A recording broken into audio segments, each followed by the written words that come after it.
महिना महाराष्ट्रामध्ये मोठ्या प्रमाणावर आपण आक्रोश अनुभवतो आहोत आणि त्याला कारणीभूत आहे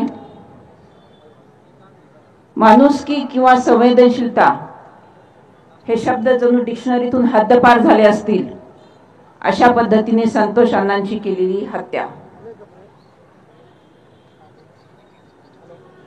हा घटनाक्रम आपण सगळ्यांनी अनुभवलेला आहे, पाहिलेला आहे।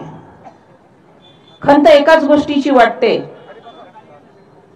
की याच्या विरुद्ध न्याय मागण्यासाठी या कुटुंबाला आणि तुम्हाला आम्हाला रस्त्यावर उतरावं लागलंय। आणि मला वाटतं इथंच या बीड मधल्या पोलीस प्रशासनाचं अपयश सगळ्यांनी अनुभवलंय। अरे ज्या वयात वडिलांच्या कुशीत सुरक्षितपणे आयुष्य जगायचे त्या वयातली ही चिमणी लेकरं आज त्यांचं शिक्षण बाजूला ठेवून न्याय मिळवण्यासाठी रस्त्यावर येत आहेत आणि त्याची आम्हाला लाज सुद्धा वाटत नाही। न्याय द्या असं म्हणण्याची वेळ काय येते? या महाराष्ट्राला देखील एक चांगला इतिहास आहे, एक चांगली परंपरा आहे।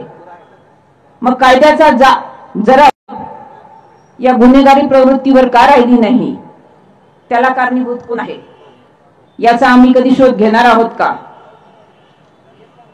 ज्या अमानवी पद्धतीने एका तरुण लोकप्रतिनिधीची हत्या होते ते पाहता इथे मग सामान्य माणसाचा निभाव लागणार कसा हाही प्रश्न आमच्या मनात पडतो।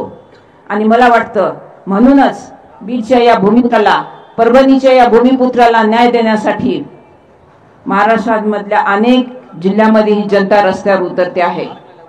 आणि मला शासनाला यावेळेस एकच गोष्ट सांगायची आहे की कायदा आणि सुव्यवस्था ढासळते आहे असं एक छापील वाक्य वारंवार ऐकण्यापेक्षा आम्हाला हे पाहण्यामध्ये इंटरेस्ट आहे की शासन या कायद्याची जरब या गुन्हेगारी प्रवृत्तीवरती कशा पद्धतीने बसवणार आहे। कायद्याने घालून दिलेल्या मुदतीमध्ये तपास अधिकाधिक वेगाने करण्यात यावा आणि या सर्व गुन्हेगारांविरुद्ध कठोरात कठोर कारवाई करण्यात यावी ही सगळ्यांची गेल्या अनेक दिवसांपासूनची मागणी आहे। परंतु संवेदनशील मनाला एक प्रश्नही पडतो की हे सगळं जरी झालं तरी गेलेला माणूस परत मिळणार नाही। आणि म्हणून माझं आपणा सगळ्यांना एक नम्र आवाहन आहे की या कुटुंबाच्या प्रती भविष्य काळात देखील आपली संवेदनशीलता जपूया। शासनाला ज्या